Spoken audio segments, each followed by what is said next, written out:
Good evening, ladies and gentlemen. Quizman Adam here at your service. Welcome to the AdVenture Quiz. Now tonight, amongst many other subjects we're going to be touching on, we are going to be testing your green-fingered knowledge. I hope we're going to be okay with that. We're going to be nipping off to Hollywood. We always need to nip off to Hollywood at some point during the quiz. But this time, I hope you're going to like, because we're going to do like a cryptic thing. I'll tell you more about it later on. And then in the audio round, oh yes, we're going to be listening to music that uses samples from older songs. And you're going to be sort of naming those different songs. As always, a big shout out to the wonderful patrons who, without this, would simply not be possible. You are awesome. You are fantastic. If you are not yet a patron and you would like to be one, then all you need to do is look at the link in the description underneath this video. If you're joining us for the first time, very big welcome to the family. There's loads of different ways of taking part. The easiest of all is just to sit back, relax and enjoy the show. You could write your answers down if you like. If, however, you want to go the whole hog, you just need to sign up for the DAP, the Digital Answer Pack, which will not only calculate your scores for you, but will also enter you into the running to becoming one of tonight's winning teams. So, that's my intro done with. If you are ready or not, here it comes. It's fact or fiction. And as always, fact or fiction is 5 statements, and all you have to do is say fact or fiction. Let's start with number 1. The Rolling Stones guitarist Keith Richards beat a heroin addiction by having his blood replaced at a Swiss medical clinic. Is that fact or fiction? What do you reckon? If you're using the DAP, you just press fact or fiction. If not, you just say it in your head or say it out loud. Either way. Okay, it is. It's complete fiction. It would be impossible to do that, really, but there was always wishful thinking, and I'm sure there's a Swiss medical clinic somewhere that would take your money. I don't think we have heroin. Hang on, I'm just going to move on. Number 2, fact or fiction. Tiffany & Co. once created the world's most expensive toothpaste, which included crushed diamond as an abrasive and a swirl enhanced with 24 karat gold. What do you reckon? Is it insane enough to be fact, or is it just too insane and it has to be fiction? I can tell you, it is. It's fiction. I made the whole thing up. Sounds plausible. It never happened. Okay, number 3. In 1989, a Danish man laughed so much during the film A Fish Called Wanda that he succumbed to a cardiac arrest. What do you reckon? He effectively died of laughter. Is that possible? What do you reckon? Is it fact or fiction?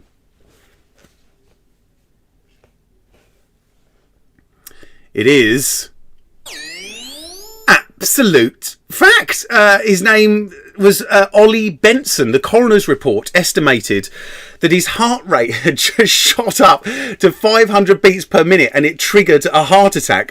It was that particular scene during which he died, and it reminded him of a family dinner they had. A joke. I mean, he was obviously a funny guy, where they had to put broccoli up their noses and then eat the rest of something or other, and it triggered the thought of that hilarious story that happened to him.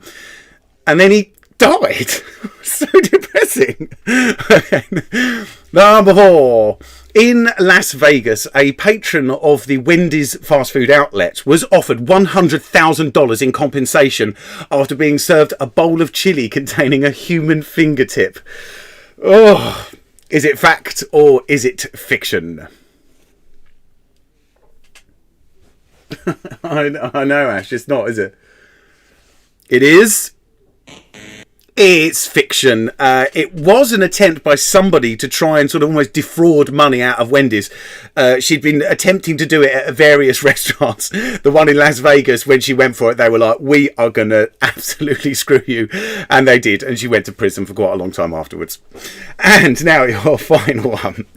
At the 2008 Olympics, confusion with the Croatian national anthem led to the lyrics, "You know, my dear, how we love your mountains," to be missung as "My dear, my penis is a mountain." Is it fact or fiction? Is she?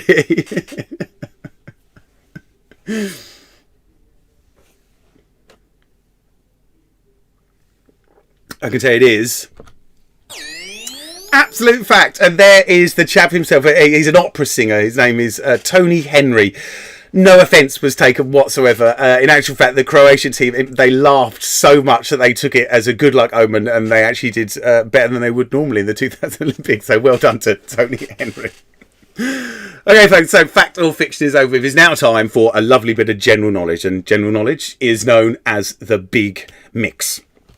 16 general knowledge questions. We start easy. It depends where sort of your areas of study and that, but we start, in my opinion, relatively easy, and then we build up to the killers right towards the end. If you're using the DAP, in most of these cases, you're just pressing the first letter of your answer. So let's have a go with question number 1, just to get us in the mood. In Greek mythology, what is the name of the winged horse? The winged horse. What is the name of that horse in Greek mythology? Press it. If you got, like you say, if you got the DAP, all you need to do just to avoid, spelling issues, you just press the first letter of your answer. Let's have a go with number 2. A deficiency of which vitamin causes the disease scurvy? So obviously you're only pressing one letter. So whether you're DAP or not, it's still a one letter answer. But which letter is it? Esteban, you can use the DAP if you just pay me money. And if you keep filling up this chat with alternate things from you, I'm going to time you out. Question number 3. The word cerebral refers to which part of the body? Cerebral. Which part of the body?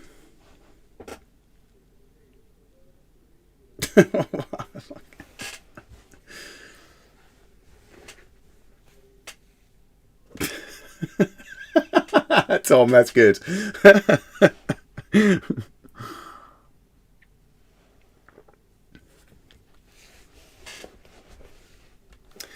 Question number 4.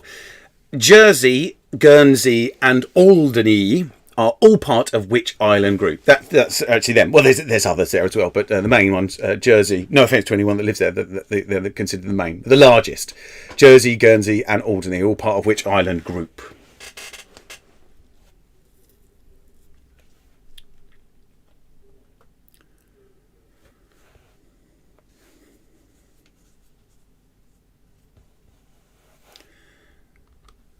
Try number 5. For which character was Henry Winkler best known in the television sitcom Happy Days? So don't go, this is like the nickname really, so don't go with the full name. So the nickname of the character played by Henry Winkler in the TV sitcom Happy Days.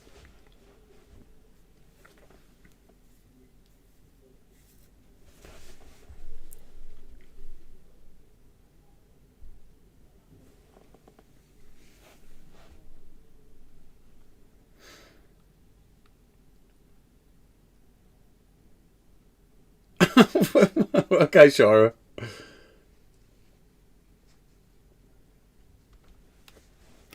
Question number 6.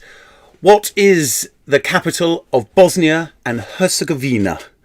The capital of Bosnia and Herzegovina. And that. Look how beautiful that is. Just incredible, isn't it? Oh, a shout out from, of course, happy birthday, Maxine, for tomorrow. Oh, and indeed, what better way to celebrate than with an adventure quiz? Well done. Yeah, happy birthday, Maxine. And hi, Lucy, as well. Oh, Nina, yeah. Happy Days was massive in the UK. Yeah. I don't think it was as massive as it was in the States, but yeah, like, definitely. Let's go to number 7. Sorry, distracted by chat. Occupational hazard. Number 7. Who recorded the 1994 album Return of the Space Cowboy? Return of the Space Cowboy. Who was the artiste?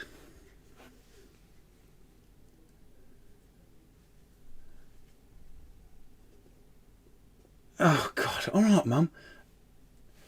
Why do you want me to turn off the go slow, Roy? Because it just limits you to doing a comment every 15 seconds. Why do you want to comment more than every 15 seconds? That's a lot of commenting, my friend. Mum, I can't wish my niece a happy birthday if she's not even watching the quiz. Or is she watching quiz? If Faith is watching quiz, then I'll wish her a happy birthday. But I'm not going to wish happy birthday to people that aren't even in the virtual room. Number 8, to the nearest, oh God, to the nearest 10 miles, how long is the Channel Tunnel? Now, I've made this, like, just to clarify the nearest 10. So if you're not using the DAP, then let me explain. If you're using the DAP, your options are there. But is it 10, 20, 30, 40, 50, 60, 70, 80, 90, or 100 miles? How long is the Channel Tunnel? Again. I know you're only joking. God, I feel like I'm being scalded. I'm 40 years old, Mum.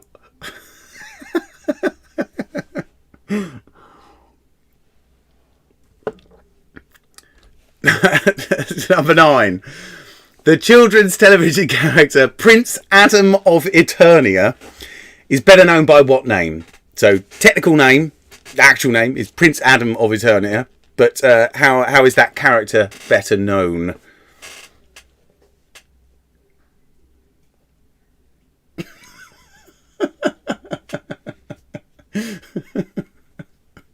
Did it look like John Oliver?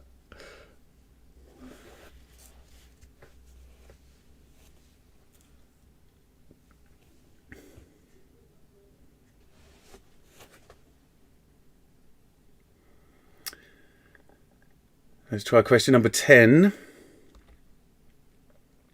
How many zeros would you associate with the metric prefix giga? So if it's giga, it would be 1 followed by how many zeros? So if with the DAP, just press enter the number. Don't like use a numerical value. Don't write the answer unless it's written in numerical. You know what I mean. You know what I mean.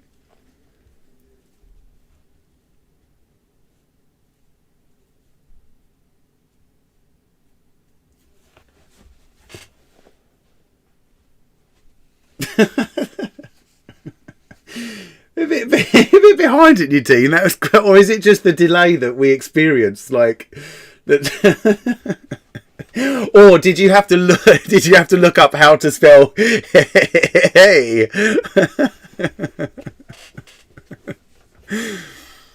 Try number 11. What type of creature is a flying fox? There is a fox that's technically flying, but a flying fox. What actually is the what sort of creature is it?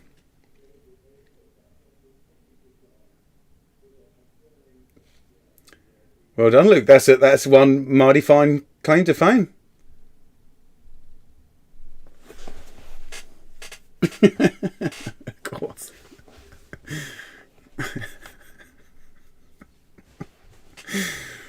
Oh God, so much fun doing this, I've got to say.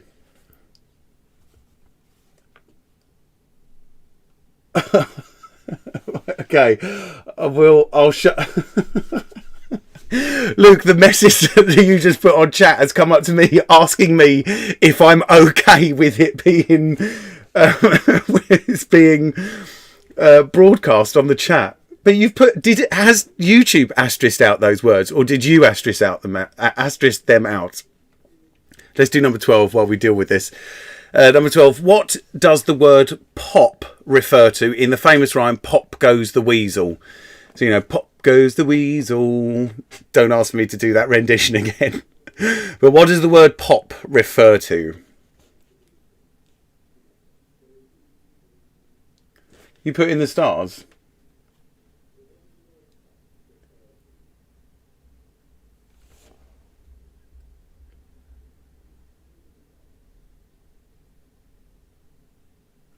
I'm paranoid, Luke, in case it puts up swear words. That's never happened before.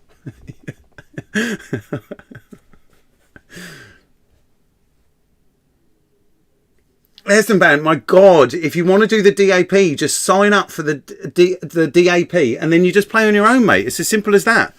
It's cool. Just give it a try. It costs you like £4 if you're in the UK, or I don't even know how much that is in dollars. Question number 13. Which Saint's Day is celebrated on the 1st of March? The 1st of March. So it's Saint Whose Day?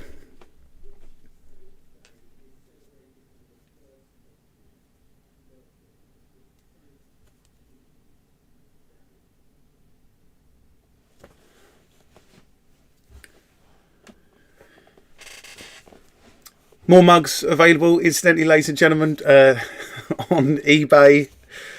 Adventure quizzes. Just type it into eBay, Adventure Quiz mug, and you can get yourself one of these absolute beauties of a drinker. Let's try number 14.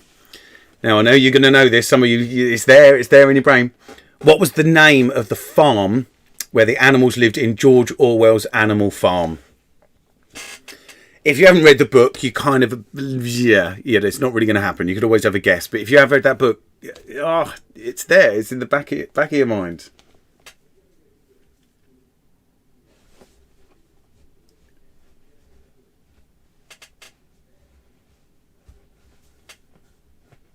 Oh, and Ken. Okay, and Ken from Community's birthday. What's Community's birthday? Ken from Community's birthday. Just happy birthday to everybody that it is, either today, tomorrow, or anyone up to, let's say, break off. I could wish you a happy birthday for yesterday. So let's do that up to Saturday. And then if your birthday's on Sunday, wait until next week and I'll wish you a belated happy birthday. Penultimate question now. Who assassinated John Lennon? If you're using the DAP, we're just after the initials, as always, when we do an actual person's name. So capital letters, no spaces in between, no other characters other than the characters that are the initial letters of the person's name. So who assassinated John Lennon? You could always order another mug if you wanted, Roy. Just get more Malhams.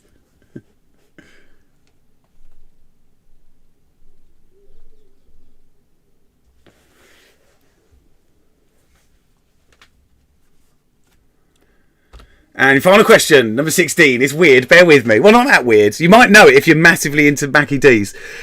So McDonald's chicken nuggets come in 4 shapes. Yeah, only 4 shapes. And each has a particular name. Now, strangely, all of those names start with the same letter. So what letter is it? So that behind me there, that is the extent of the shape of McDonald's chicken nuggets. They don't do any other. There's only 4 shapes. I know that I don't go to McDonald's because there's too much gluten and stuff there. But there's only 4 shapes that are ever made, and they're given names. So what do you reckon the names of those shapes could be, bearing in mind that all of them start with the same letter? And so, so the answer is a letter. You're going to be typing a letter just with the scurvy vitamin one. So have a look at those shapes. What do you reckon the shapes look like? I mean, other than chicken nuggets. So what do they look like, and what's the connecting letter?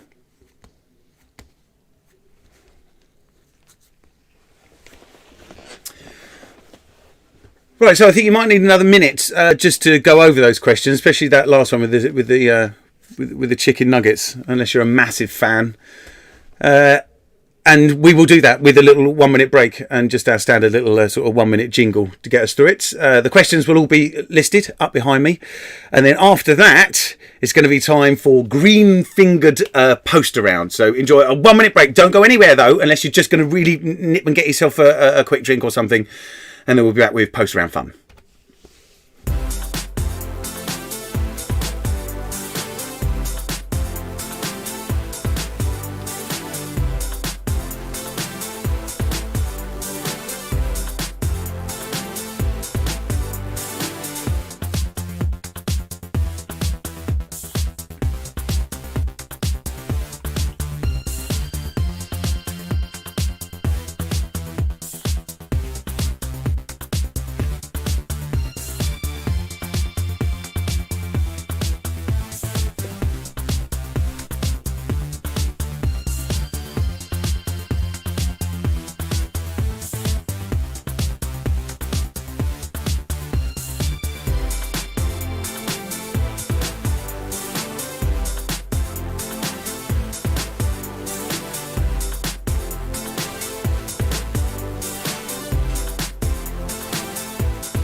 And we're back in the room. And it is time, as I say, for our green-fingered picture round. Well, the picture round. What? Go down, page down. Why is it not working? Oh! Oh, God. Why did that happen? Okay. For once, that wasn't my fault. It's just some weirdness. Right.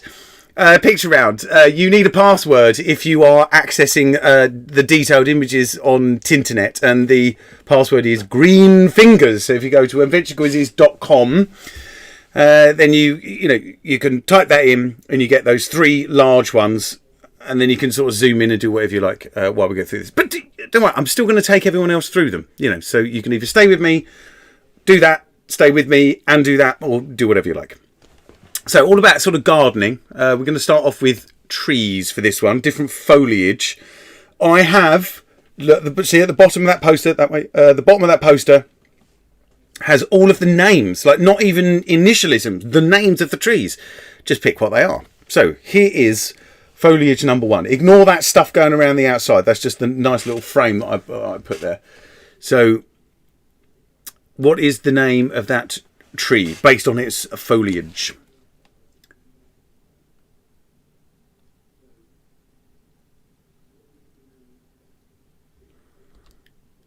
Here's number 2.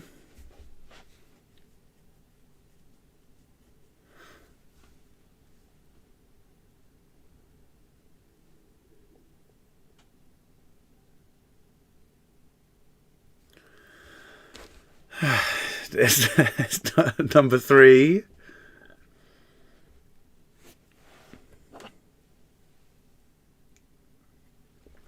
I think the thing is with these, some of these are really obvious and some of them are not. Like 2 and 3 as well. 4, I think, potentially is a bit of a giveaway. The others, oh God, and they're all so familiar. Like we've all walk around outside all the time, walking past those trees. There's nothing unusual. None of these trees are rare in any way. They're really not.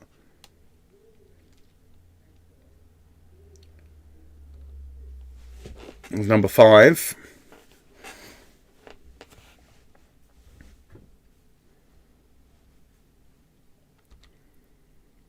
Number 6. It's very similar to number 5, isn't it? But there is a difference.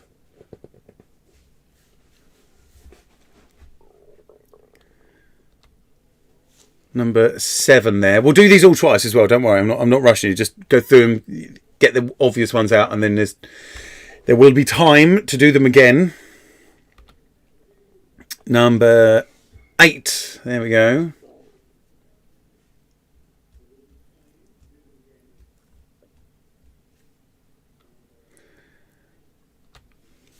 And then number 9, the final one. That one potentially, well, actually, the same with number 4. Number 4 sometimes is known as a different name. So if you're sort of like thinking, oh, well, I know that's that, but that's not. Just think of an alternative name that it might be called. Number 9, particularly, I would say, goes more by its common name than it would the name that's listed at the bottom there.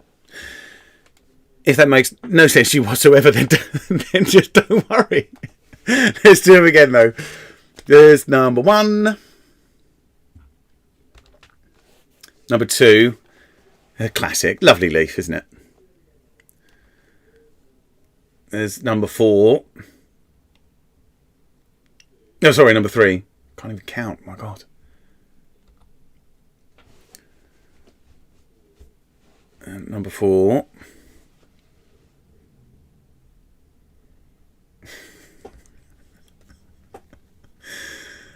Number 5. See those bits there. Wow, it's the first time I've ever been able to point on this screen and accurately those bits there. That is potentially a clue.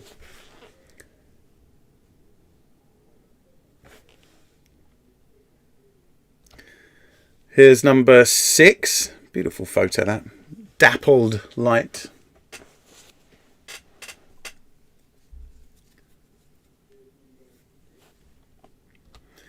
Number 7.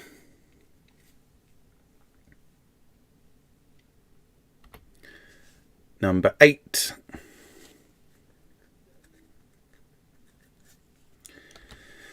And number 9.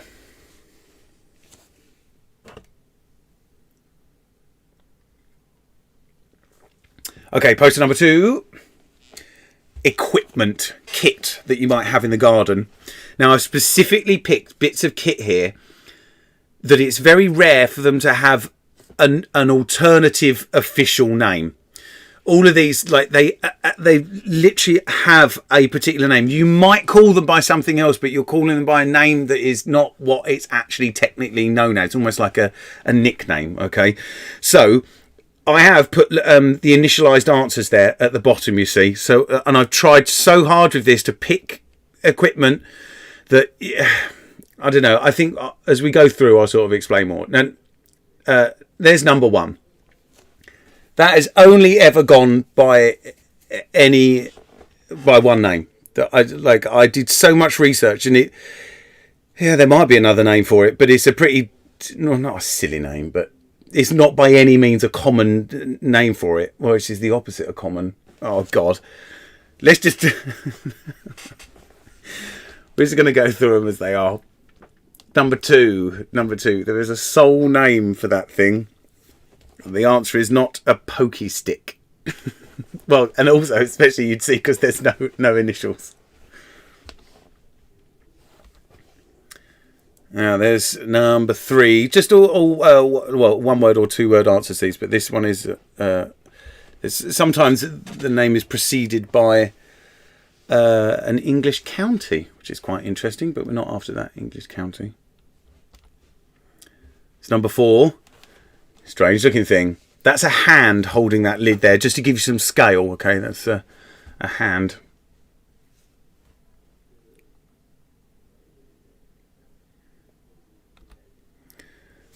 Number 5. That should be a giveaway. They come in many different shapes and sizes. That's just one particular style.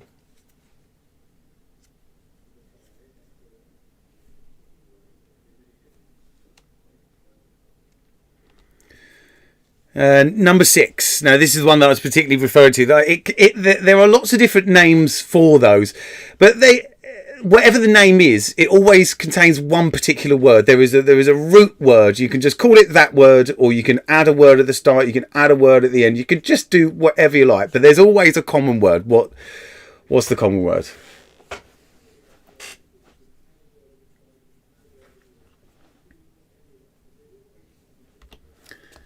There's number 7.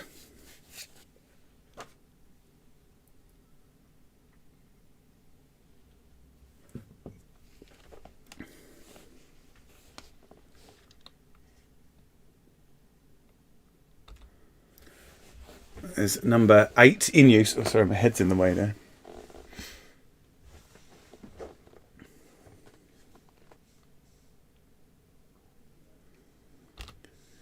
And number 9. This again, but potentially lots of different nicknames for this. But when it was invented, it was given a particular name, a specific task that it was for.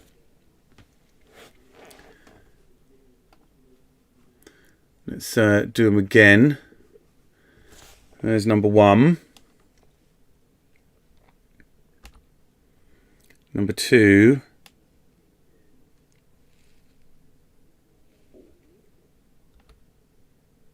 Number 3.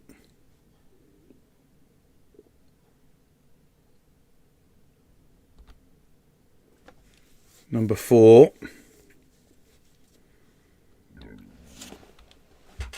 Number 5.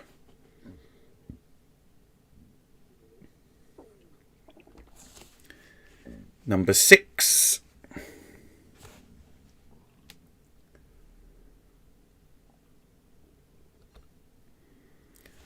Number 7.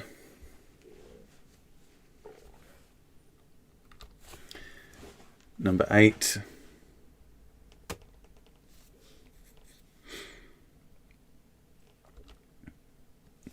And number 9. You're going to think with all of these, there's some obvious ones, there's some less obvious ones, and there's some pretty tough ones as well. Okay, final poster, poster C. We're looking at allotments, okay? So fruit and vegetables and that sort of stuff. Again, I have initialized to simplify it, but also to avoid spelling mistakes and stuff like that, and case sensitivity issues. Down at the bottom, you'll see all of the answers have been initialized. So number one, what's growing? What be growing in that allotment?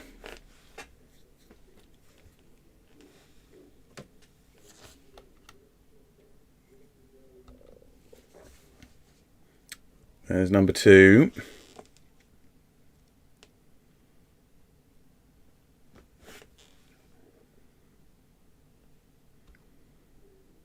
Number three.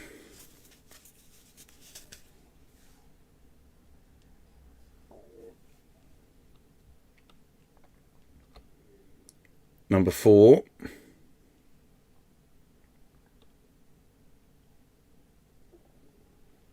Very bland looking. Number five. It's the best image I could get of that. It still is a little bit pixelated, so sorry about that, but it's the best one I could get. Oh, why's your mum not playing, Shari? She get her involved. You never know when this kind of knowledge is required. There's number six.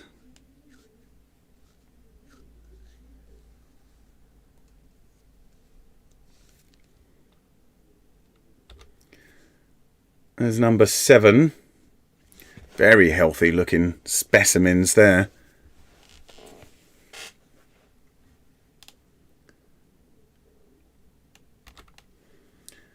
There's number eight. It's not just green. Look at that. So the foliage is a bit more of a giveaway. And number nine, your final one. We'll get them all again though. We'll get them all again. Don't worry.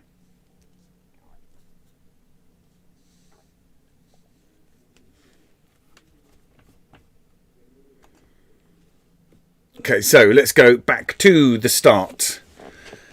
So that's number one. Final time we're going to see it.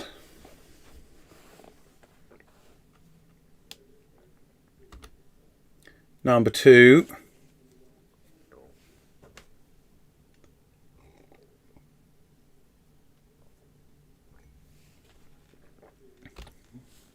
Number three. Did you spot a nest in there somewhere? There's number four.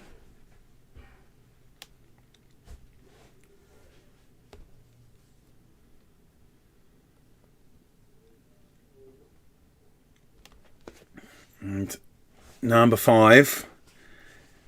They can be massive, those plants. Absolutely massive.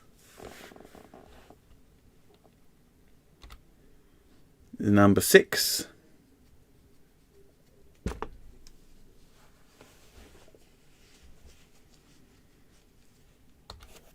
Number seven.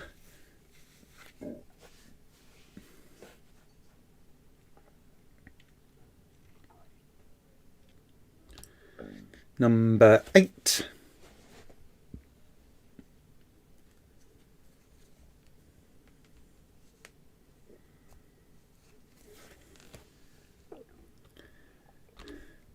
And number nine, final one.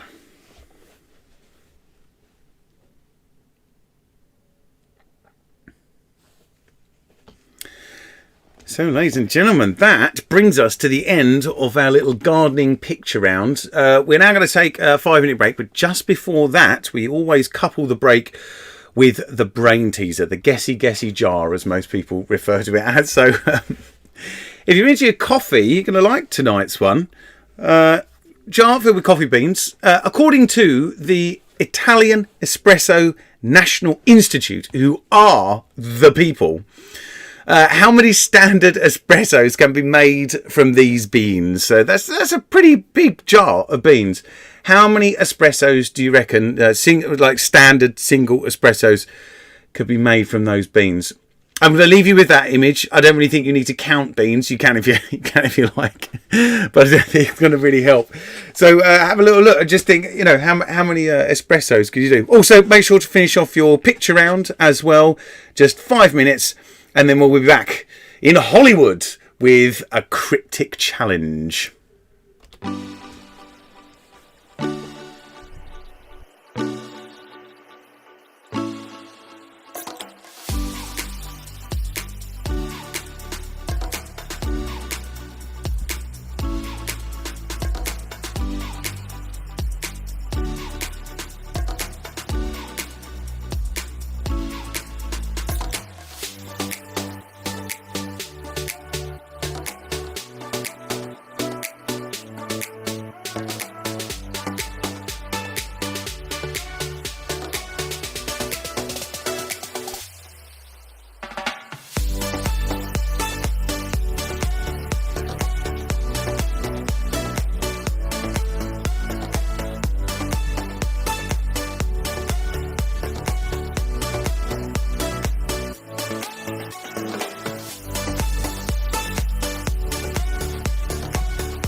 And we're back in the room. Little break is over. Hopefully you've had time to refresh yourselves. And now it is time for us to move on to our spotlight round. Looking forward to this one. There was lots of comments. Was it last week when I asked you what your most favourite round? Oh, a lot of you said the cryptic ones, because once you get it, it kind of makes you laugh. So tonight we're doing cryptic movies. Okay, so I've come up with sort of like a weird cryptic way of describing the title of a film. To keep it just in a theme, like visually, you're going to have like credits rolling up. So let's start the credits, because the credits start with instructions. Okay, so guess the film title for the DAP. Enter, this is very important, enter the first letter of the first word, excluding the. And we all know that a lot of films start with the word the, so you can't just put T in hoping that hopefully it'll be one of the films that starts with the. So if you think the answer is a film starting with the, dispense with the. It's the next word after the. But then if there is no the, then you just go, oh God, I feel like I've said the. It literally means nothing to me anymore. You know what I mean? It's the first significant word. It is the first word of the film, unless it starts with the word the, in which case you drop the. And then even after that, it's the first letter of the film. First letter of the first word. Oh, God. Oh, I sometimes wonder if I could make this any more complicated. Okay, so like I said, we're doing this in terms of credits. Okay, now this isn't just aesthetic as well. It's because the first ones are going to come up at the bottom there, and then as we go on, they're slowly going to go up. So eventually, you're going to actually be able to see about 7 of them on the screen at once. That was intentional because I want to sort of go through them, but I don't know when you're ready to move on. So I will move on, but you will still be able to see the previous ones as reminders. You see what I've done there? So, it's not weird that it's coming at the bottom. This will make a lot more sense. So here we go. Here's your first one. Australia's top magician. Australia's top magician. So what do you reckon the film could be? If you think it starts with a the, get rid of the, and then what's the first letter of that next word? Oh, thanks, Luke. Yeah. Again, the. Oh, it makes sense to me now what the word "the" means. Yeah, it's got. I went full circle.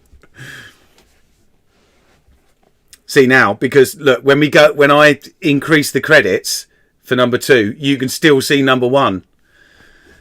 The highest revolver. It's just because I think that some of these are going to be easier and some of them are going to be harder. But I don't know which ones you're going to find easy and which ones you're going to do hard. So I just, rather than me just constantly repeating and you trolling me.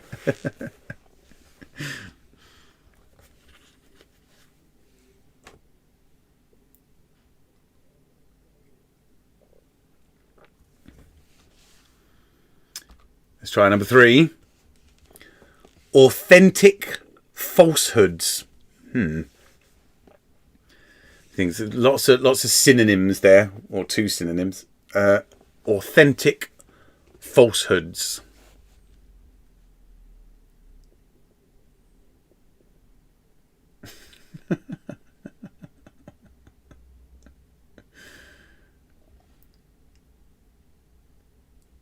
No, Luke. So if you think the answer is a film that starts with the, then drop the and take the next word. So I'm trying to think of a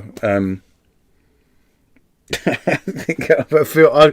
My mind's gone completely blank with any other film now.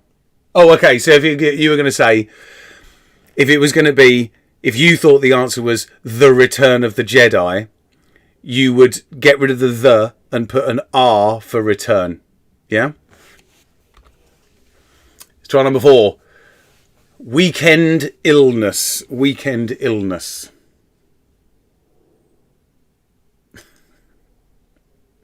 Yes, that's exactly it, John. Yeah. And very, very apt as well. So, God. Okay. If the film starts with that, or Marcelo, are you saying that? Is it just because of the delay? Yes. Okay. So if there was a film, and hopefully one day there will be a film called The Adventure Quiz, and I was doing a cryptic clue to it, which would be weird given that you wouldn't put T for the because it starts with the. You drop the, and then you'd put A for adventure. Oh God. Number 5. Intergalactic preserve. Intergalactic preserve.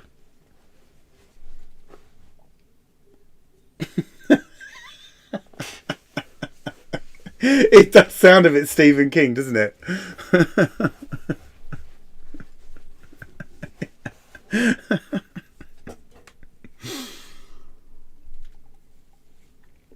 Come on, we better speed. We got to speed up. We got 15 of these. Number 6. 22/7 across the pond.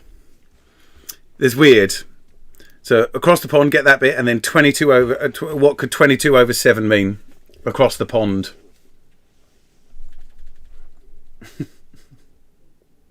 I hope everyone understands. I feel like I've explained it so much that I actually have ended up not understanding it. The paranoia has crept in. Right, let's go to number 7. Debtless guys. Debtless guys.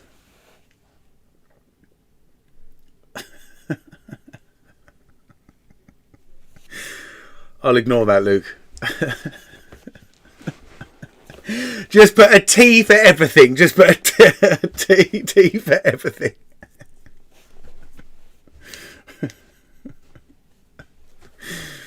Oh, God. All right, try number 8. Swapping fish. Swapping fish. This is a bit. Well, a lot of them are tenuous, but this one in particular, I think some of you might go, what?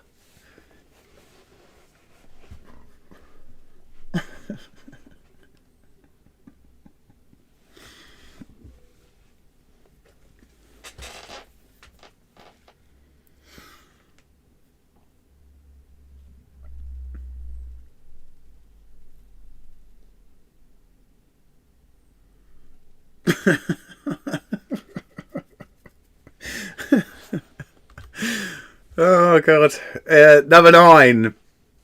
Zeus's unlucky son. Zeus's unlucky son.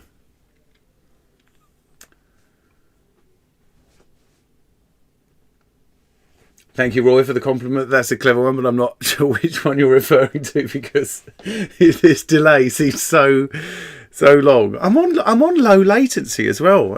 It's weird.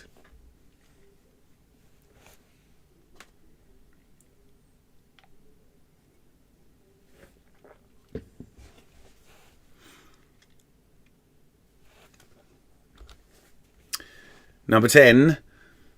Unhygienic prints. Unhygienic prints.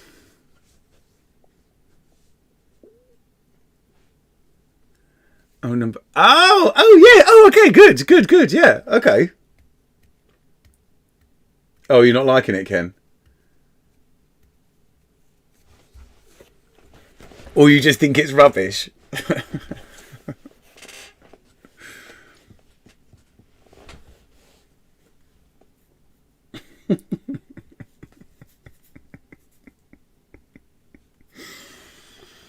I'm so glad that I pretty much know all of your faces, so that when I read these things, I'm actually just, I'm imagining you. If I didn't, I think I'd be in tears.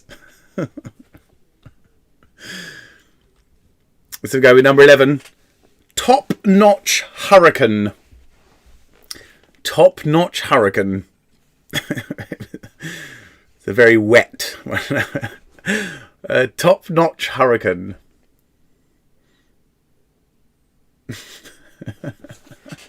Yeah, Ken, it needs to like at the end of it.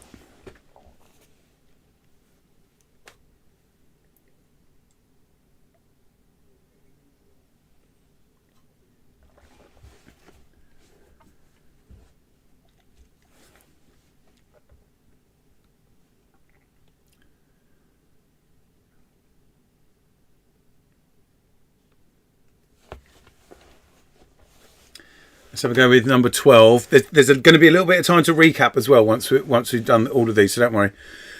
Number 12 is Return to Destiny. Return to Destiny.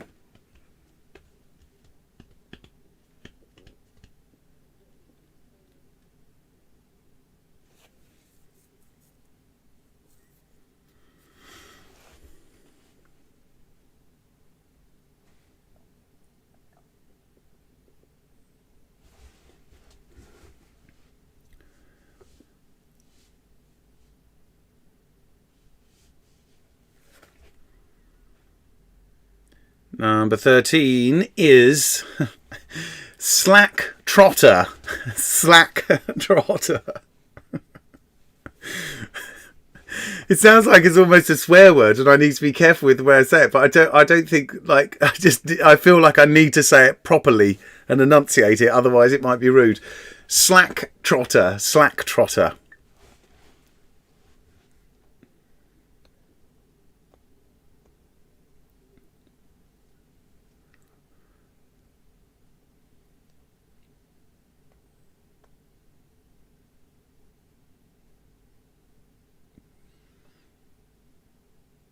I'm not sure, Chris, if that is niche.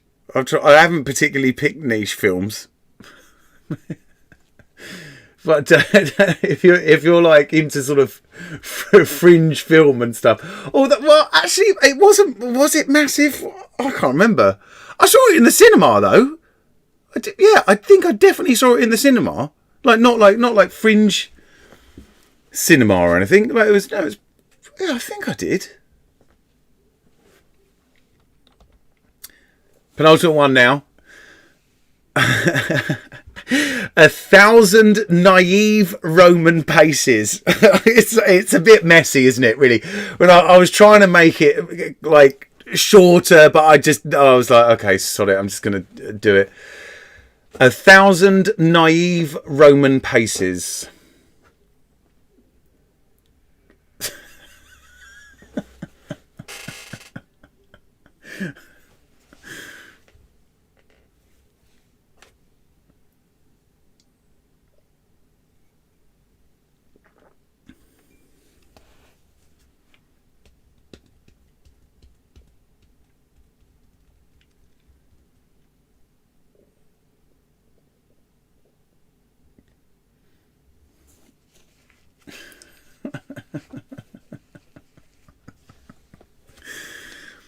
And then number 15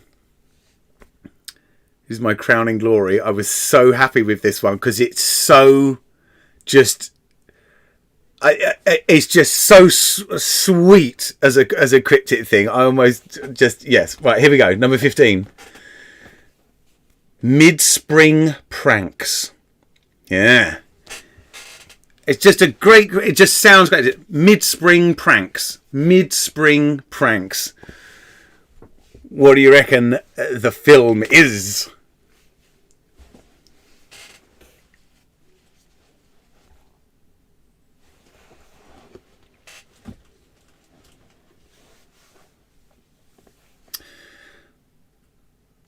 Right, so once we've... I'll give you another sort of 30 seconds with those. I'm going to press a little button which will slowly scroll all of those up the screen. It will give you a minute and a half until number 15 disappears. In that time, I will, and it's happening now, I will give you a recap of all of them, just for the ones that are at the top that are missing. So number 1 was Australia's Top Magician. Number 2 was The Highest Revolver. Number 3 was Authentic Falsehoods. Number 4, Weekend Illness. Number 5 was Intergalactic Preserve. Number 6 was 22 over 7 Across the Pond. 7 was Debtless Guys. Number 8 was Swapping Fish. Number 9 was Zeus's Lucky Son. Number 10 was Unhygienic Prince. 11 was Top Notch Hurricane. 12 was Return to Destiny. 13 was Slack Trotter. 14, just going off the screen, 1,000 Naive Roman Places. And number 15, our final one, was Mid-Spring Pranks. Yeah, mate, to be honest, Chris, I think you might be right with that. Actually, it was a strong film, though. I mean, I don't know when we're talking about the right film, and please don't put it in the chat. But yeah, he's like, yes, his work is good. Yes. Thanks, Riley. Right, that's the end of the spotlight round, guys. It's now time to move on to a little bit of audio fun. Oh, love the audio fun. There was so much explanation in that previous thing that I'm sort of worried that I'm going to confuse you with this next one. But I'm not going to confuse you because there's kind of instructions and it's multiple choice after all. We are looking at samples this evening. So as in, you have a song and then a song has a little bit that you're like, they've taken that from another song, haven't they? And most of the time the answer is yes. And so that is considered as a sample that has been used in another song to sort of embellish it, or maybe even almost to the point of a cover version, but just not just covered with different lyrics. Okay, there's 14 of these tracks in total. The first 7, right? Okay, so it's in 2 groups. We do it one way, the first 7, and then the next 7 we swap it the other way. Oh god, the first 7 tracks that I play you are songs that have used a sample. So your challenge from this list that we got here is to pick the title and the artist, group or band of the original song, i.e. the song that the sample was taken from. In these first 7 tracks, and even in the last 7 tracks, you're not writing down the title, or not writing down, but you're not selecting the title and artist of the song that you're listening to. In no point. The song that you're listening to is just alluding to the answer. So these first 7, you're going to listen to a song and they've used a sample, and you have to select from that table the title and the artist, group or band that was the original from which the sample was taken. Hopefully that will make sense. The other 7 tracks as well are also taken from this table. Okay, so you're not going to use all of these in these first 7 tracks. Let's just start off with our first 7 tracks. We'll do them all twice. We'll go 1 to 14, then we'll go back again, and we're going to flip it when we get to number 8. But anyway, so number 1. Here's a song. They used a sample. What's the title and the artist, group or band of the original tune? Here's number 1.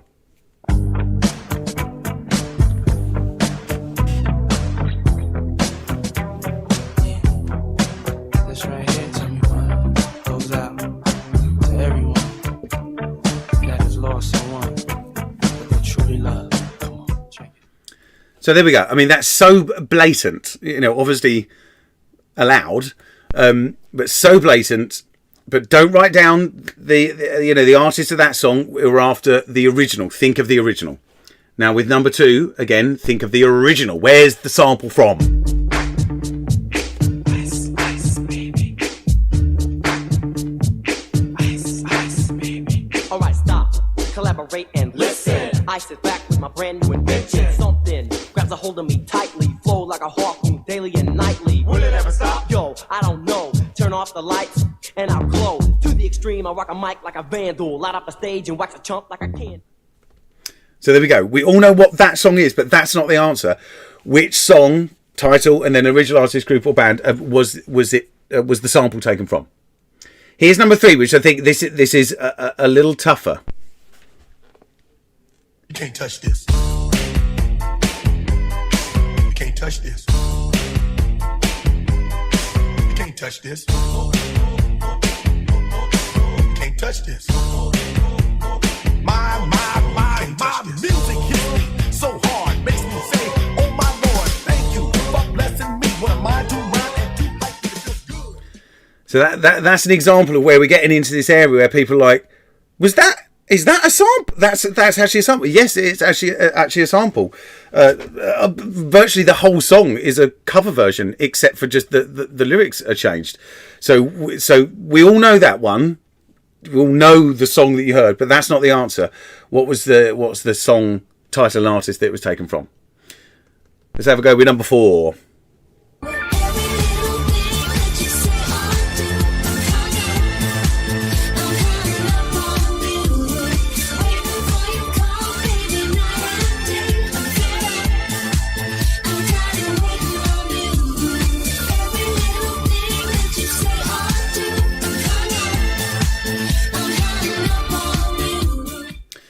So there we go. Another example of a song, a good song, but has massively used a sample from another song. What's the other song? What's the other song? Not the one I played you. What's the other song? Here's number 5.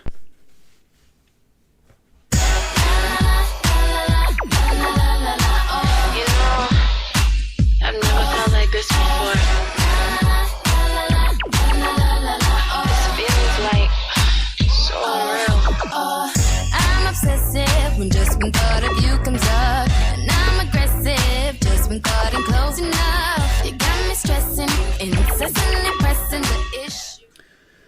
So we've got 2 left to go in this style before we flip it. So here's number 6. Ready or not, here I come. You can't hide. Gonna find you and take it slowly. Ready or not, here I come. You can't hide. Gonna find you and make you want me. Now that I escape, sleep, walk away. Those who correlate know the world ain't kidding. So absolutely banging tune by the Fugees, but that's not the answer. The answer is what's the song that the sample was taken from. And then number 1, not number 1, or number 7. We should all know. Like this is obvious. There was almost a duet version of it as well. Dear Slim, I wrote you, but you still ain't calling. I left my cell, my pager, and my home phone at the bottom. I sent 2 letters back in autumn. You must not have got them. There probably was a problem at the post office or something. Sometimes I scribble addresses too sloppy when I jot them. But anyways, what's been up, man? How's your daughter? My girlfriend's pregnant too. I'm about to be a father. If I have a daughter, guess what I'ma call her? I'ma name her Bonnie. So that was number 7. So as it says at the top, Luke, which song has the sample been taken from? You're not in any of these cases, all 14 of these tracks I'm playing you, you're not identifying the name of the song that I'm playing you and the artist, group or band of the song that I'm playing you. We are thinking about where the sample has come from. Now, with the next 7, let me go on to this next one. The question changes slightly at the top. So these are now, I'm going to play you the original version, and then you have to say which song ended up using a sample from the song that I play you. So once again, you're not identifying the song that I'm playing you. Because some of these, like, you just wouldn't know. They're out there. We didn't even know they were samples. You are picking from that table the title and then the artist, group or band of the song that ended up using a sample from it. I think number 8 is a bit of a giveaway right at the very end. So here we go.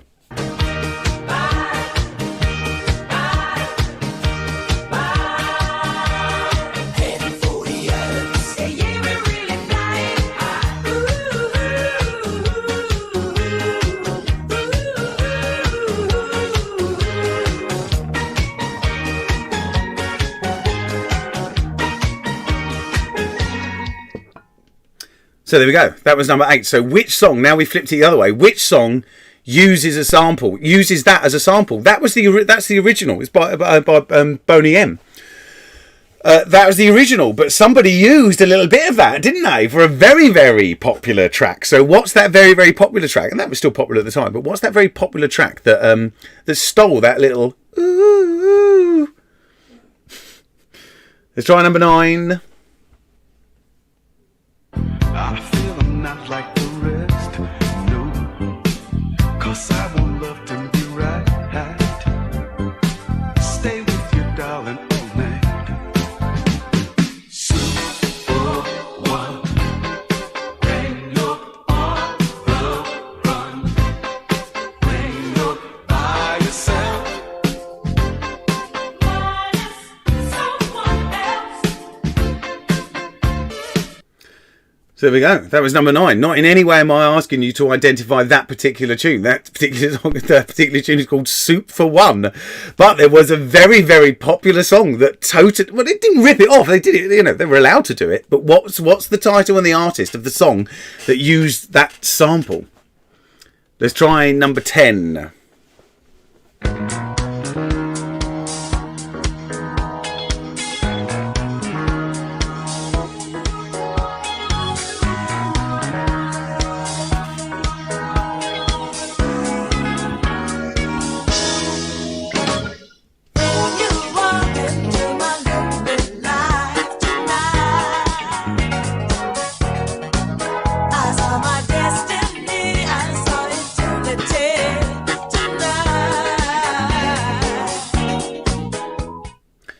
That was number 10. Let's have a go with number 11. We're going to hear them all twice, but here's number 11.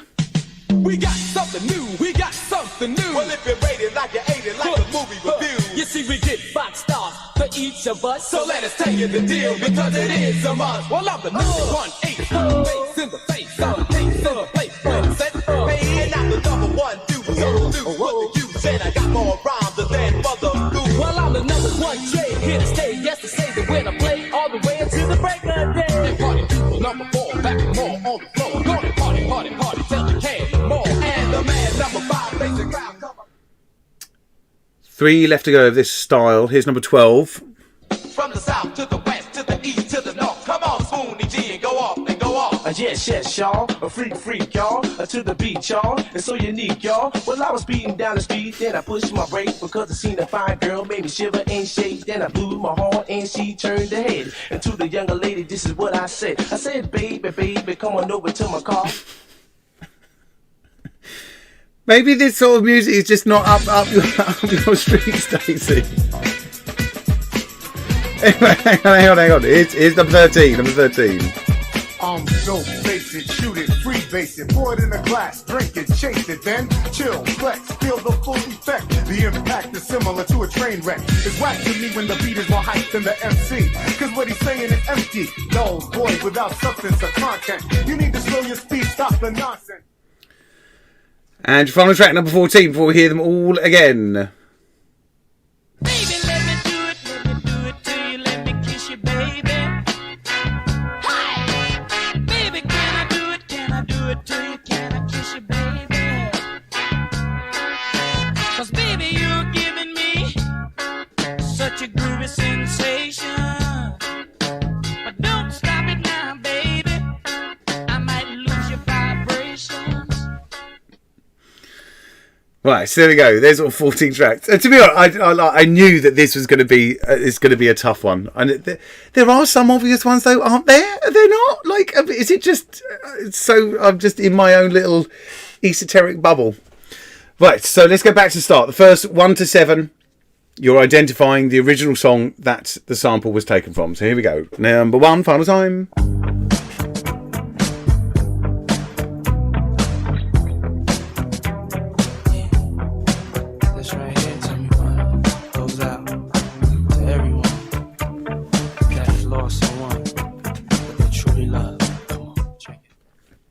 There we go. So that was a song that used a sample. What was the original tune? Here's number 2. Ice, ice, baby. Ice, ice, baby. All right, stop, collaborate and listen. I sit back with my brand new invention. Something grabs a hold of me tightly, flow like a harpoon daily and nightly. Will it ever stop? Yo, I don't know. Turn off the lights and I'll glow. To the extreme, I rock a mic like a vandal. Light up a stage and wax a chump like I can. Well, at least the first half is easier for other people. Here's number 3. You can't touch this. You can't touch this. You can't touch this. You can't touch this. My music hits me so hard, makes me say, oh my Lord, thank you for blessing me. What am I to run and keep like it feels good? Number 4, final time. Here it is.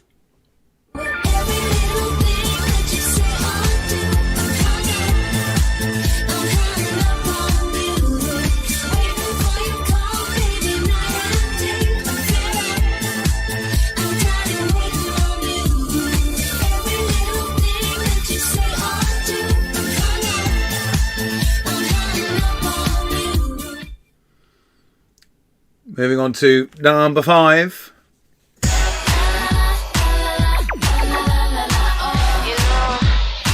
I've never felt like this before.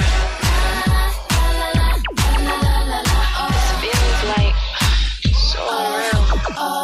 I'm obsessive when just one thought of you comes up, and I'm aggressive just when thought ain't close enough. You got me stressing, incessantly pressing the issue.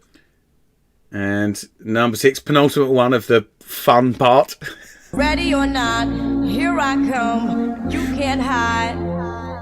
Gonna find you and take it slowly. Ready or not, here I come. You can't hide. Gonna find you and make you want me. Now that I escape, sleep, walk awake. Yeah. Those who correlate know the world. And your final track, this one's number 7, final track of this particular style of question. What's the original? Slim, I wrote you, but you still ain't calling. I left my cell, my pager, and my home phone at the bottom. I sent 2 letters back in autumn. You must not have got them. There probably was a problem in the post office or something. Sometimes I scribble addresses too sloppy when I jot them. But anyways, what's been up, man? How's your daughter? My girlfriend's pregnant too. I'm about to be a father. If I have a daughter, guess what I'ma call her? I'ma name her Bonnie. Right, so now with the final 7, so 8 to 14, you're now saying which is I'm going to play you the original, and you have to say which song used it. Number 8, it's the ooh bit. Does that make it any easier?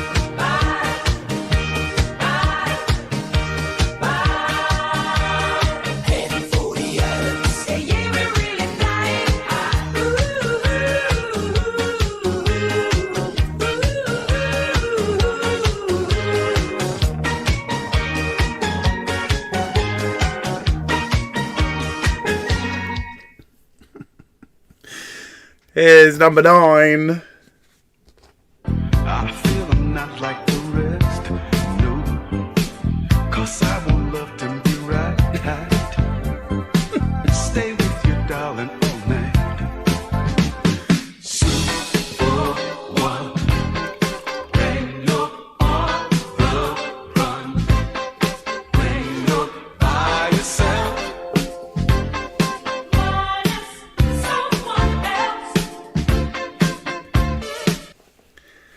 Number 10. Here you go. Final time you're going to hear it.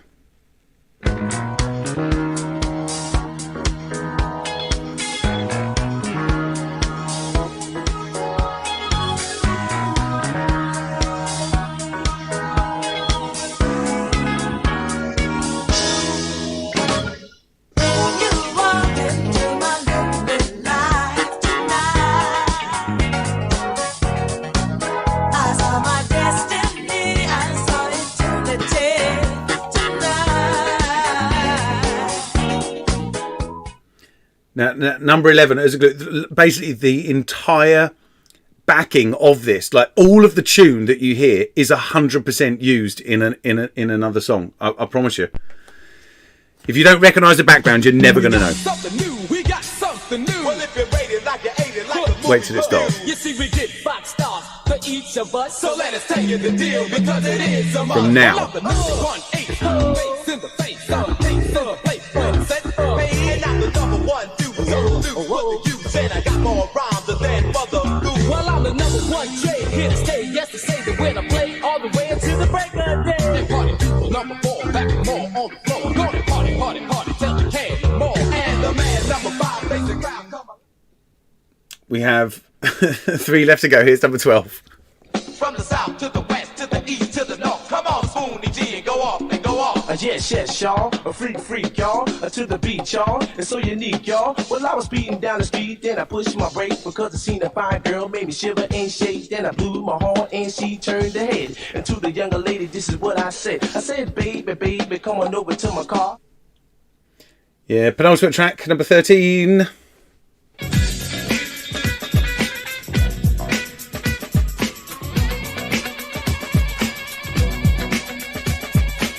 Don't face it, shoot it, free base it, pour it in a glass, drink it, chase it, then chill, flex, feel the full effect. The impact is similar to a train wreck. It's whack to me when the beat is more hype than the MC, cause what he's saying is empty. No, boy, without substance or content. You need to slow your speed, stop the nonsense. And final track, final time. It's number 14. Baby, let me do it to you, let me kiss you, baby. Hi. Baby, can I do it to you, can I kiss you, baby? 'Cause baby, you're giving me such a groovy sensation. But don't stop it now, baby, I might lose your vibrations. And there we go. 50% of you will be very happy to know that that is the end of our audio round. So I'm going to give you another minute to either finalise your answers or just randomly press some buttons on the DAP. But don't go anywhere. Don't go anywhere because we've still got the Quizmo challenge coming up. So you're going to have just a 1 minute break with a little refresher of the Brainteaser with a bit of wicked little, like insane little track that I found royalty free. And then we're going to be back with Quizmo round. So don't go anywhere unless it's very, very quick. And in 1 minute, we're going to be doing Quizmo. Get ready for it.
We're back in the room. How'd you like that for like keeping the energy high? Keeping the energy high. Sorry, that's like I'm doing breast stuff. I'm not. I'm keeping the energy high. Energy high. Oh God, Adam. Right.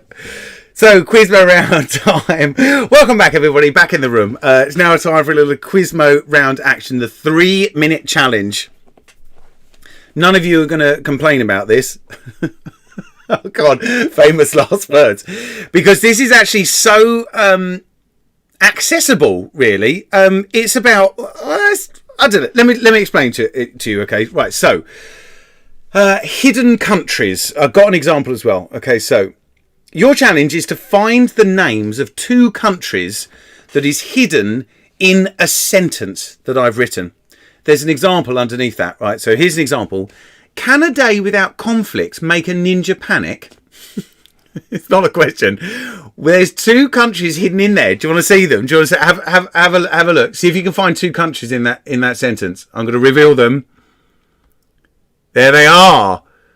So we have Canada and Japan there. Okay, so each one of these sentences, they're weird sentences, obviously. They have 2 countries hidden in there. You have to press the first letter of each of the countries if you're using the DAP. Okay, so for each of the DAP, it will say sentence number 1, and you have to press 2 letters. In neither of these, not in any of them, is the first letter of the country the same. Okay, so in this case, you would press CJ or JC, whichever, it doesn't matter, and then go to the bottom of the alphabet and then press submit. Okay, and you get 1 point for each one. You have to go. There's 9 sentences in total.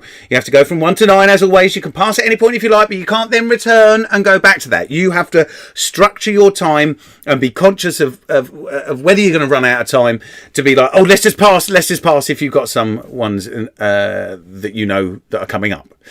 As I say, 1 point for each country. Select the first letter of each of them. But for each of these, you're pressing 2 letters. If you want, if you know one of the countries but you can't find the other, just press that letter and just press any other random letter. It doesn't matter. If it's there, you get 1 point. But you're not going to lose a point if you don't press the letter for the one that you did know.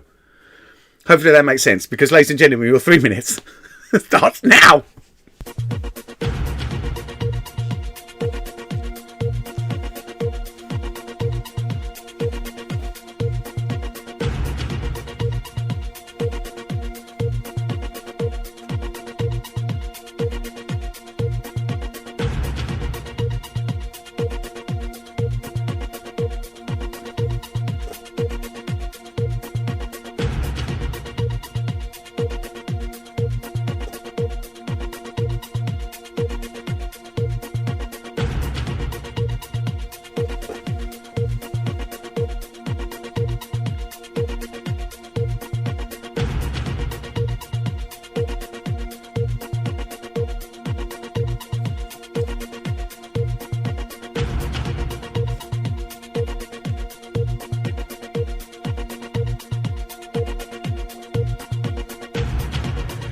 Okay, folks, we are 1 minute down and you have 2 minutes left to go.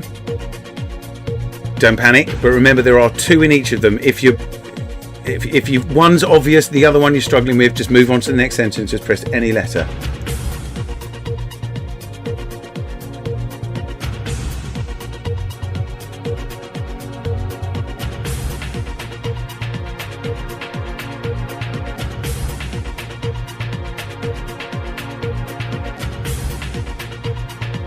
Halfway through now. Remember, you are not in any way supposed to complete this. This round is not about completion.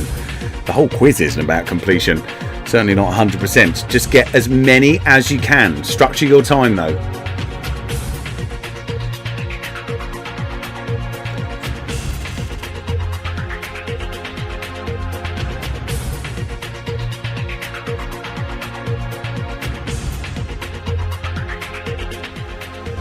One minute left to go. 1 minute left to go. Don't panic. Don't panic. Don't panic.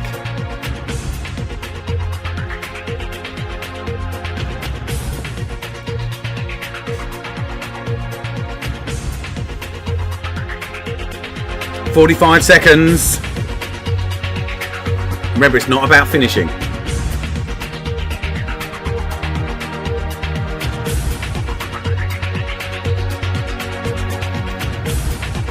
"30 seconds.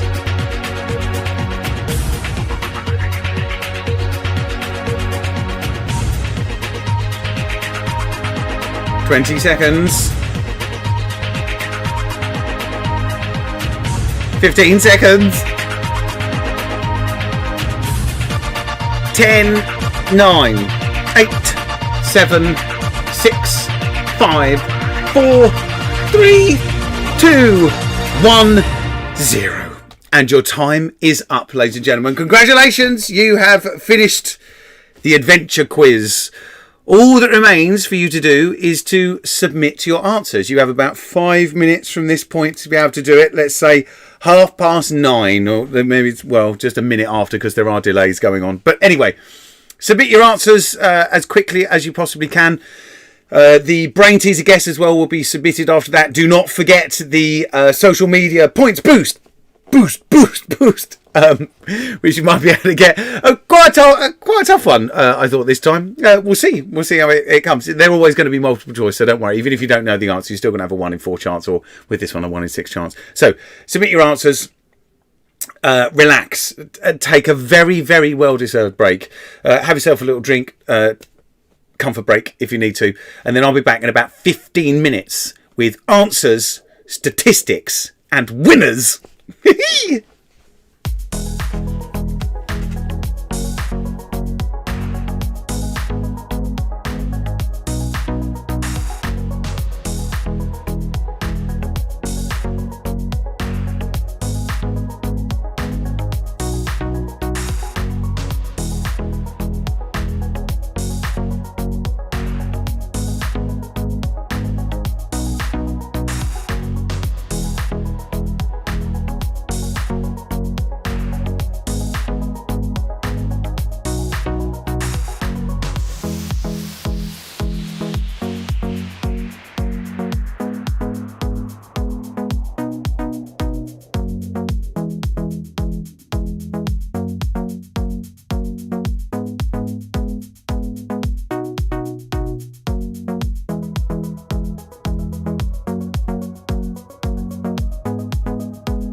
Rightio, folks, we are back in the room. God, I always look so stressed, don't I, when I look at myself after that. I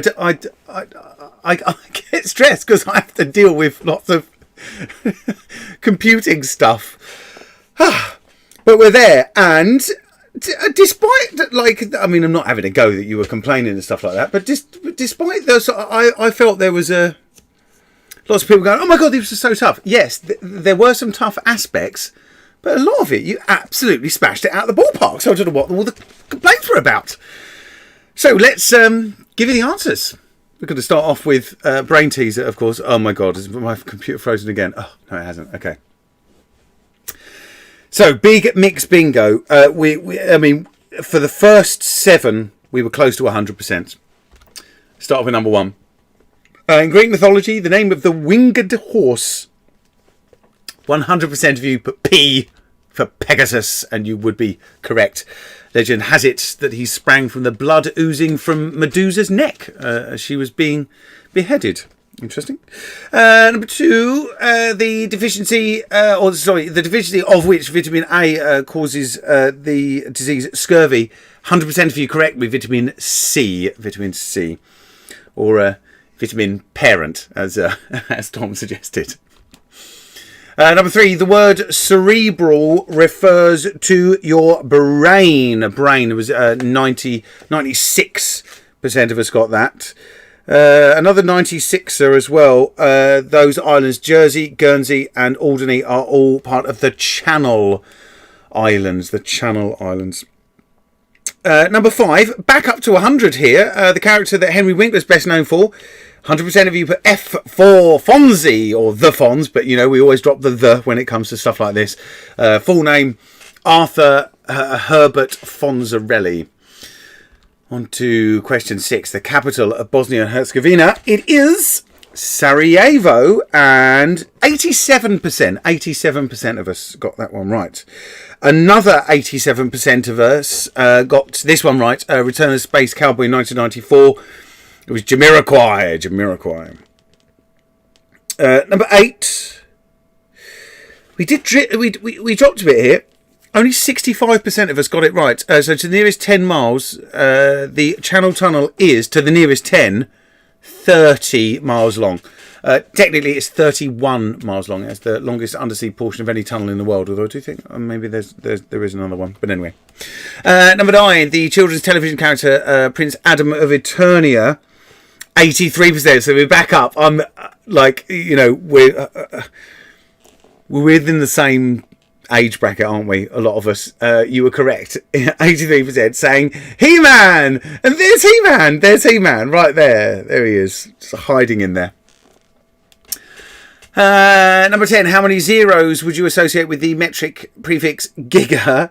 74% of us were correct with 9. It's 1,000 million. It's derived from the Greek word for giant, which I think is quite cool. Number 11, the creature, the flying fox. Well, there's a flying fox, but if there was a creature called a flying fox, which there is, it is 70% of you are correct in saying B for bat. It is a bat, a massive bat. It's actually comes under the suborder of a mega bat. Mega bat. Number 12, the word pop, referring to in the rhyme Pop Goes the Weasel. 26% were right. I thought this was going to be tough. 26% were right with pawning, suggesting pawning something.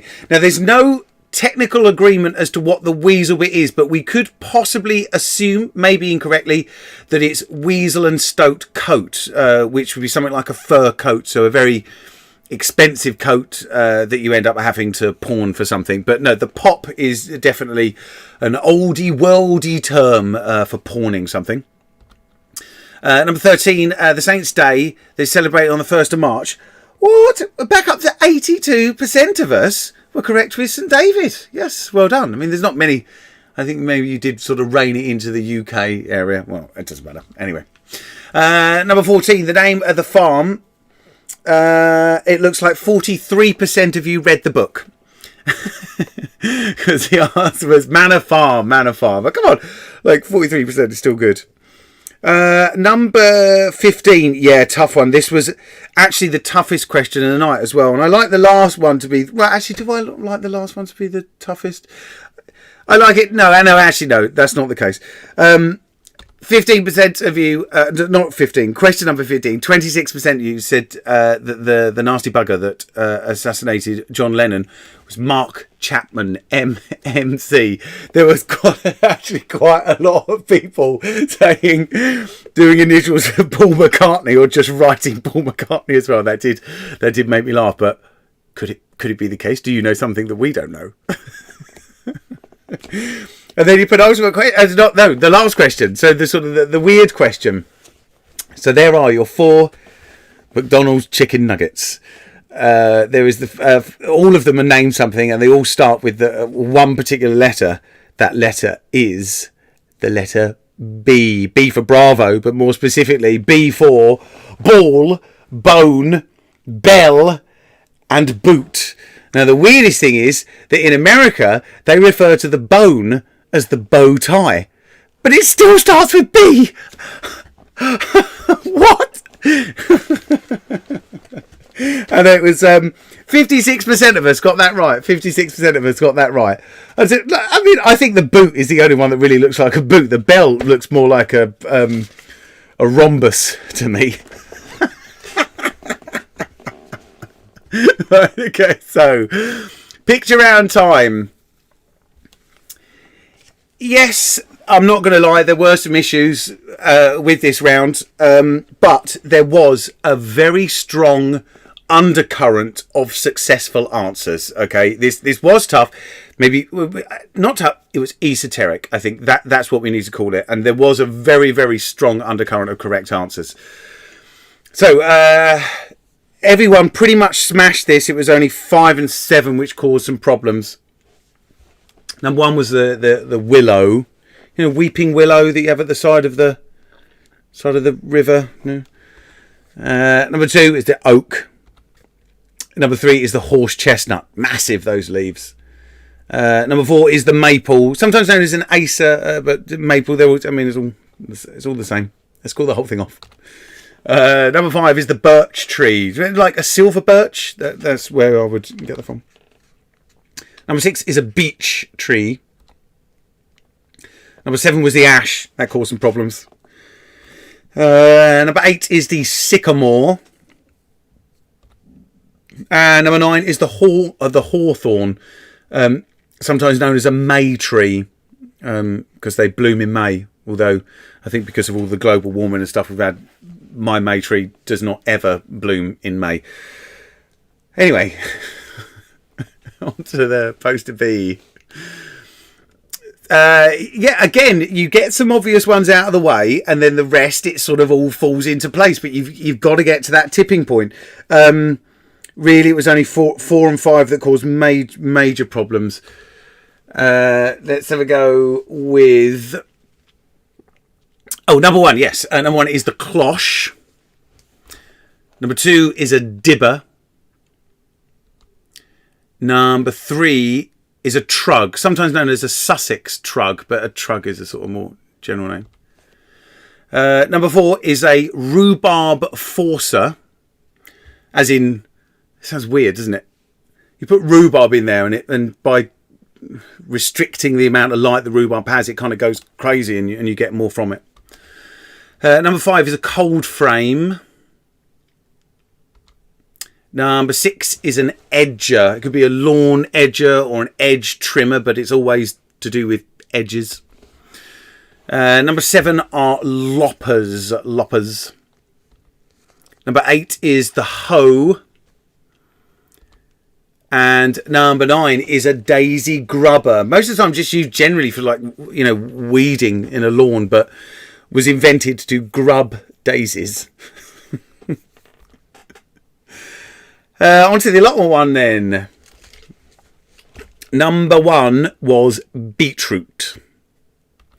Number 2 was carrots. Very young carrots there. They need thinning out at some point, I think. Number 3 was strawberries. Number 5 was the potatoes. Sorry, number 4 was potatoes.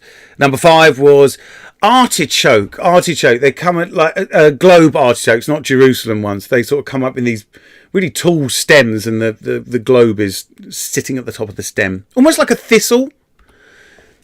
Number 6 is garlic. Garlic. There you could almost see a tiny little bit of garlic poking out there underneath. Number 7, tomatoes. Just very successful tomatoes, and there is actually there's at least a couple on there. Number 8, that's fennel. Interesting one. And 9 are the leeks. But the base of that leek has been wrapped in black plastic, and the black plastic is to stop the sunlight getting to it, and so it makes it, like for prize leeks, you want it pure white and then going into that green. So it's just a way of making them. I don't know all this, by the way. Before I did this round, I've just learnt a hell of a lot about gardening. So, post round over. Let's have a go with spotlight round. Some good ones here. Actually really good. The last one was the toughest one, but I hope you're going to find it funny when I do give you the answers. So, our cryptic movies. Number 1, it started off actually. I thought that would be easier, but it was still. 82% of us got it right. I'm not saying it was tough, but I wanted to start with 100%er, but we didn't. We started with an 82%er. 82% of you were correct with saying The Wizard of Oz. Then we went to the 100%er. Number 2, the highest revolver was Top Gun. Number 3, 91% authentic falsehoods was True Lies. Remember that one with Arnold Schwarzenegger? Number 4, 78% of us, weekend illness was Saturday Night Fever. Number 5, the Intergalactic Preserve was Space Jam. 100% of us got that. That's fun. That tickled me. I made myself laugh. Number 6, 22/7 across the pond. So across the pond, it's in America, and 22/7 is the sort of fractional equivalent of pi, 3.14. And so that is American Pie. Number 7, Deathless Guys. 71% of us got Men in Black. The Men in Black. They're not in the red. They're in the black. On to the next half. Number 8, Swapping Fish. We did go down to 68. It wasn't the toughest one. We did go down to 68%. It was Trading Places. It's like trade to swap and then places of fish. Tough crowd. This was the hardest one. Number 9. Zeus's unlucky son. Apollo 13. Apollo 13. Only 41% of us got that right. Number 10. We went back up to 100%. Dirty Harry was your unhygienic prince. We then dropped a tiny bit, even though we were saying that was the niche film. Maybe it was niche. But anyway, we had Top Notch Hurricane was Perfect Storm. 95% of us got that. We went up to 96% of us for number 12. Return to Destiny was Back to the Future. We then went back down to 59 for Slack Trotter, which was Footloose. Number 14, 57% of us, 1,000 naive Roman paces were 1,000 Roman paces, or 1,000 paces in Rome or Roman times was actually the definition of a mile, naive being green, so it's the Green Mile. And then number 15, only 18% of you got this right. Get ready for it if you didn't get it right. Mid-spring pranks, Matrix.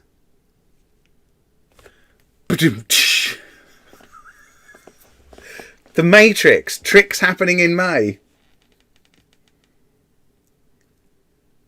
Since when has a trotter been a rider? Almighty wit, although 11 was almighty wit. Okay. Okay. So, on to our audio round.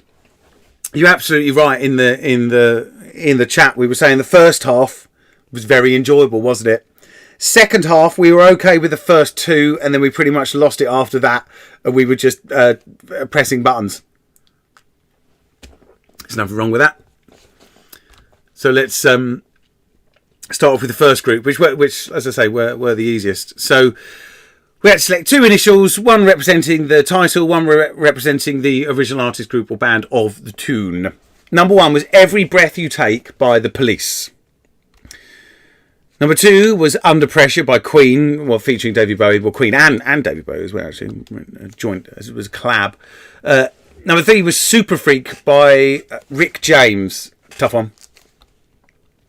Number 4 was ABBA with Gimme Gimme Gimme. Well, not that, but the sample was taken from them. Number 5 was Tainted Love by Soft Cell. Number 6 was Enya with Bodicea. Number 7 was Thank You by Dido. Number 8 was... Oh, yeah, and then these are the other way around. So, that ooh was used by Duck Sauce in Barbra Streisand. Number 9, the sample was used in Mojo with Lady, Hear Me Tonight. Number 10 was used in Stardust with Music Sounds Better With You. 11 was used in Mariah Carey's Honey. Number 12 was used by Moby in Body Rock. Number 13 was used by Snap! Exclamation mark with The Power. I got the power. And 14 was Shaggy. And then we went right up. We went massively up to 100% for this. Everyone got Shaggy with Boombastic for that. So there was a lot of educated guessing going on there, and very highly educated guessing. So well done. Right, Quizmo round answers. Bravo. Like. That couldn't have gone, as a group, that couldn't have gone any better from my perspective. None of you really got 100%, but virtually all of you came so tantalisingly close, and I'm so happy with that. It just worked out perfectly for me. Pat on the back, Adam, pat on the back. So, let's go through. So there's all your sentences, and I'm going to do, like I did with that example, I'll highlight all the other ones. So are you ready? I shall release the answers. There you go. So number 1 was Malta and India. Number 2 was Iran and Vietnam. Number 3 was Panama and Spain. Number 4 was Sweden and Sweden and Lebanon. Number 5 was Peru and Uganda. Number 6 was Lesotho and Ghana. Number 7 was China and Nepal. Number 8 was Chad and Andorra. And number 9 was Gabon and Mali. And yeah, a lot of you enjoyed that, and I hope you did, because that was a lot of fun. So simple. I was sort of worried that it didn't look over the top enough with text and stuff, but yeah, yes, well done. So, and now after finally,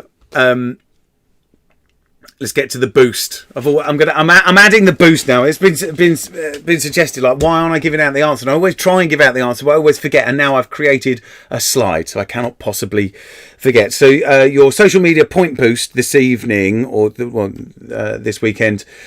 Which of those numbers is the odd one out? The answer is 497. The reason being is that if you look at all of those other numbers, that the sum of the numbers of the digits at the left and the right total the middle one. So with 198, rather than look at that 198, look at that at 1, 9 and 8. 1 plus 8 equals 9. Then if we go to 132, 1 plus 2 equals 3.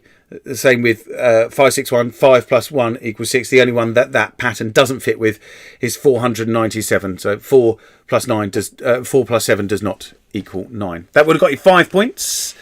On to Brainteaser now. Here are your guesses. Very impressed. The average. The average was just mental.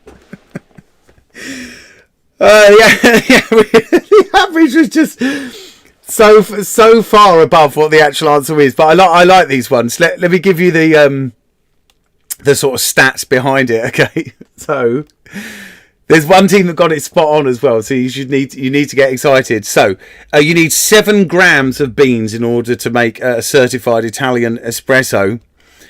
In there were 653 grams of beans, giving a total of 93 espressos. So therefore, oh, hang on, this is so annoying. Hang on, 1, 2, 3, 4. I've forgotten to label people. I need a macro to do that. So in 15th place, joint 15th place with guesses of 56. That's 37 away. We have Kebab Machine and Socially Distant. Bravo. In 14th place with a guess of 49, that's 44 away, it's the Flavor Dictators. In 13th place with a guess of 47, that is 46 away, it's Lucifer and the Almighty. Is the whole team back together again tonight? Awesome if you are. In 12th place with a guess of 41, 52 away was the Cremasteric Reflex. In 11th place with a guess of 33, 60 away, it's Marjorie's Hippos. Bravo. In 10th place with a guess, of 124, it's 31 away, it's Quarantine. In 9th place with a guess of 64, 29 away, it's the Lockdown OGs. In 8th place with a guess of 65, it's 28 away, it's the Corona Loners. In joint 7th place, both with guesses of 66 each, that's 27 away, we've got More on Ice Loan, in brackets, Corona No Lime, and Chris A. Well done, Chris A. Right up there with that one. Is that at all? I'm not degrading. I think that's the best you've done. In 6th place with 70 points, 23 away, it's Kebab Machine North. Bravo. In 5th place with a guess of 114, 21 away, it's Quizentials. In 4th place with a guess of 106, 13 away, Quiz on My Face and Tell Me That You Love Me. In 3rd place with a guess of 82, that's 11 away, it's the Spanners. Well done, Spanners. In 2nd place with a guess of 92, 1 away, it's Thunderbox. So close, but our winners getting it absolutely spot on with a guess of 93. It's the correct answer. It's Badger's Bum. Bravo, Badger's Bum. So now, ladies and gentlemen, it is time for us to move on to the results of the actual quiz itself. And then once again, just give me 2 seconds to go through these. I could put my little jingle on, but I'm not. 8, 9. Oh, wow, that's exciting. Sorry. Okay, so the average of all of we're out of 100 tonight, weren't we? The average, everyone as average as a group, we got 73, so 73%. That's a first. That's a first for us all as a group, as in a first, like first class honours degree. So in 15th place with 74 points, we have the Corona Loners. Well done. In 14th place with 76 points, we have Misfits. Well done, Nina and Josh. In 13th place with 77 points, we've got Sunshine. In 12th place with 77.5 points, we've got Flavor Dictators. In 11th place with 79 points, Kebab Machine. Now we've got a 3-way in 10th place, all with 79.5 points, bunching up massively here.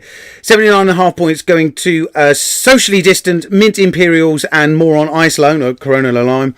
In 9th place with 80.5 points, got Jar Jar Thinks. In joint 8th place with 81 points each, got Pressbox and Hammersmith Busters. In 7th place with 82.5 points, I'll have a P please Bob. Oh, not quite winning again, but still up there. Something turned over a new leaf.